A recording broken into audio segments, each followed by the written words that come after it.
문희정의 외신 브리핑.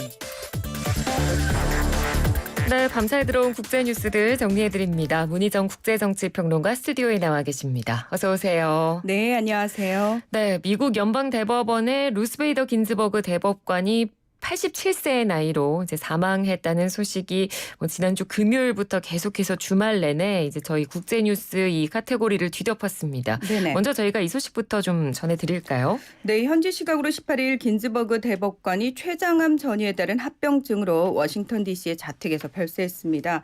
2009년에 췌장암 수술 그리고 2018년에 폐암, 지난해 다시 췌장암 등으로 수술과 항암 치료를 받아오다가 올해는 간암이 발견돼서 투병 중이었는데요. 이 미국 역사상 두 번째 여성 대법관이자 27년간 대법관으로 재직하면서 진보적 판결로 명성이 높아서 진보의 아이콘으로 불려왔습니다. 네. 버지니아 군사학교의 여성 입학 불허에 대해서 위헌 결정을 내렸고요. 남녀 임금 차별 반대, 동성결혼 합법화를 주장한 걸로 굉장히 유명합니다. 그리고 사형제도 제한에 찬성을 했을 뿐만 아니라 지적장애인이나 18세 미만의 범죄자에 대해서는 사형을 집행하는 것은 위헌이라는 판단을 내리기도 했습니다. 네. 이 긴즈버그 대법관은 여러모로 굉장히 입지전적인 인물이라고 할 수 있는데요. 수석으로 컬럼비아대 로스쿨을 졸업을 했지만 스스로 유대인이자 여성이자 어머니라는 세 가지 이유로 취업이 힘들었다고 밝힐 만큼 차별을 겪었던 인물이기도 합니다. 민주당 지미 카터 대통령 시절인 1980년 연방 항소법원 판사로 임명이 됐고요. 1993년에 빌 클린턴 대통령의 지명으로 대법관에 올랐습니다. 이 긴즈버그 대법관은 대통령이 임명하는 연방 대법관이 보수 5대 진보 4로 도널드 트럼프 대통령 이후 보수화된 점을 지적하면서 자신까지 퇴임하면 연방 대법원의 보수 성향이 더욱 짙어질 것을 우려해서 이 투병 중에도 퇴임을 미뤄왔습니다. 그리고 네. 끝까지 사실은 11월 대선까지 어떻게든 좀 버텨보려고 노력을 했습니다. 한편 도널드 트럼프 대통령은 긴즈버그 대법관을 추모하는 포고문을 발표하고 백악관과 모든 연방 정부 건물의 조기 개양을 지시했습니다. 네. 긴즈버그 대법관이 이렇게 사망하면서 지금 미국 정계에서 또 가장 이슈가 되고 있는 부분으로 떠올랐습니다. 후임자를 결정하는 문제가 지금 최대 변수가 됐죠. 네, 그렇습니다. 이 대법관의 임기가 본인이 스스로 사임하기 전까지는 종신이기 때문에 네. 만약 트럼프 대통령의 뜻대로 후임 대법관이 임명된다면 연방 대법원은 보수 6대 진보 3으로 급격히 보수화될 것으로 예상이 됩니다. 이 공화당은 다음 주에 후임 대법관 인준 절차에 들어가겠다고 주장을 하고 있고 민주당은 후임 대법관 지명은 자기 대통령이 해야 한다고 맞서고 있습니다. 이 대통령이 대법관 후보를 지명한 뒤에 상원 법사위가 검증 절차와 인사청문회를 거치고 본회의 표결을 하는데요. 보통 이 기간 자체가 통상 몇 주에서 몇 개월까지 걸리기도 합니다. 네. 민주당은 현재 상원이 53대 47로 민주당이 열세지만 이 대선과 함께 치러지는 상원 의원 선거에서 이를 뒤집을 것으로 전망을 하고 이 최대한 후임 선정을 미루려고 하는 건데요. 네. 그러니까 실제로 이렇게 미뤄진 케이스가 있습니다. 버락 오바마 대통령 시절이던 2016년 2월에 앤토니 스켈리아 당시 대법관이 별세해서 후임으로 메릭 갈랜드 워싱턴 DC 연방 항소법원장이 지명됐지만 당시 그 상원을 장악하고 있던 공화당의 반대로 인준 절차조차 하질 못했거든요. 그러면서 트럼프 대통령이 당선된 후에 닐 고서치, 그러니까 보수적인 대법관이 자리에 앉게 됐죠. 그렇군요. 자, 이 후임 대법관 인선과 관련해서는 미국 현지의 지금 정치권의 분위기나 여론은 어떤지 저희가 미국 현지 잠시 뒤에 나우 인터뷰에서 연결해서 좀 더 알아보도록 하고요.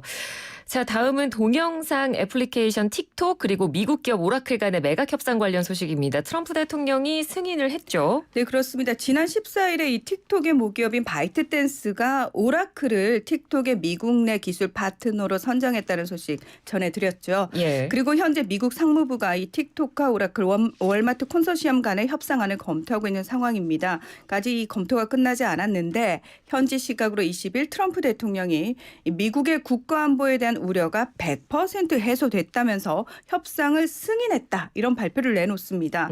이와 관련해서 블룸버그 통신은 오라클이 이 틱톡의 소스 코드와 업데이트 검토 권한을 가짐으로써 바이트댄스가 사용자 데이터를 수직 감시하는 백도어를 확인할 수 있게 됐다. 이런 설명을 내놨는데요. 이 틱톡은 틱톡 글로벌이라는 이름으로 새로 출범을 하면서 이 오라클이 새 회사의 지분 12.5%를 그리고 미국의 초대형 소매 체인 업체인 월마트가 7.5%를 각각 소유하게 됩니다. 기존 미국 투자자들까지 다 포함하면 이 틱톡 글로벌의 53%를 미국이 차지해서 최대 주주가 되는 거고요. 네. 이 전체 지분의 36%는 중국 투자자, 나머지 11%는 유럽 투자자가 소유하게 되는 겁니다. 이 트럼프 대통령은 틱톡 글로벌이 미국 텍사스주에 본사를 두고 2만 5천 명을 새로 고용할 것이고 또 미국의 교육 분야에 50억 달러, 약 5조 8,200억 원을 기부할 것이라고 밝혔는데요. 자, 이렇게 일자리와 중개 수수료라는 두 마리 토끼를 모두 다 잡았다는 트럼프 대통령의 발표와는 달리 자, 구체적으로 어떤 일자리가 정말 만들어질 것인지 뿐만 아니라 이 바이트댄스 같은 경우에는 기부금에 대해서는 보도를 통해 처음 알았다라고 밝히고 있거든요. 네. 그래서 실질적으로 실현될 것인지는 좀 지켜봐야 할 것으로 보입니다. 참고로 트럼프 대통령은 틱톡과 오라클의 거래가 이루어지지 않을 경우 20일부터 틱톡 사용 금지 명령을 내렸지만 현재는 일주일 연기된 상태입니다. 네.